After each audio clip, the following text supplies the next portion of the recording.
I'm going to beat Victor and Shadowbeak, the final boss, without any weapon damage. If you're like me, and coming from a Pokemon background, you may be expecting your pals to do all the work for you. However, by the time I reached the final boss, my trusted companions could barely make a dent in the massive HP bar. The advice online boils down to using the rocket launcher to assist with damage, but do we have to? Can you beat Palworld without dealing any damage? First, I tried improving my squad. Shadowbeak is a dark type, making it weak to dragons. If Chillet can't crack it, how about the legendary Jetragon? No. Once again, the boss had far too much HP.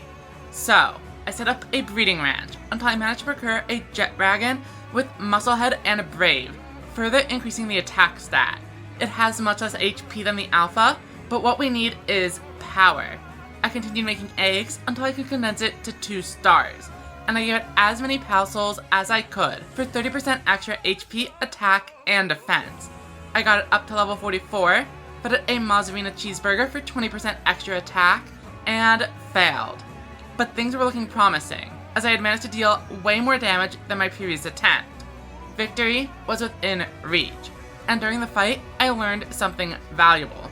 Despite all this time that I spent boosting the attack stat, it was dealing less damage than a wild-caught Alpha. I suspect this has to do with being level 45, but if the damage formula is penalizing this gap, I do not have the time or energy to go get it to level 50. I had spent way too much time already grinding it out. So, it was time for my final tactic.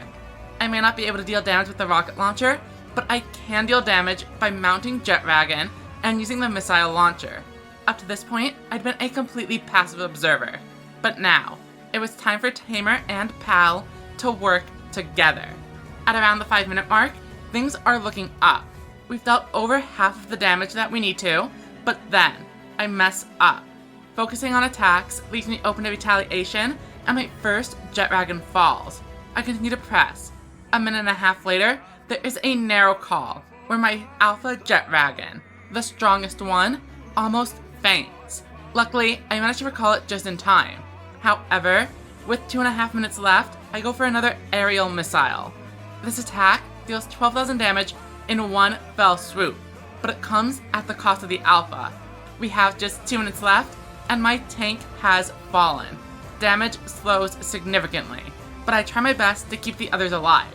We are so close, but I can't play it safe, or I'm going to time out. I recall my Jetragons to dodge attacks, but my damage is lacking. With a minute left, I still have nearly 20,000 damage to go. I fire off as many attacks as I can, but the third Jetragon is down. I have 30 seconds to deal 12,000 damage. My aerial missile comes off cooldown, and I go out guns blazing. 10 seconds remain, and I fire every missile I have. Victor retaliates, and my final Jetragon falls. But then, the final missile swings in and achieves a mutual KO. And with that, Victor has fallen. After hours of grinding and an incredibly close fight, I've proven Palworld's final boss can be taken down by only your pals. That being said, it was way too much grinding, and I wouldn't suggest anyone do this. Just do yourself a favor and use the rocket launcher.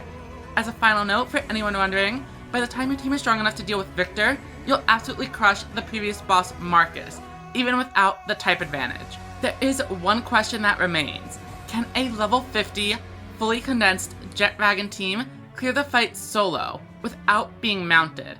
I think so, but I'll leave that for someone else's video. Thank you for watching.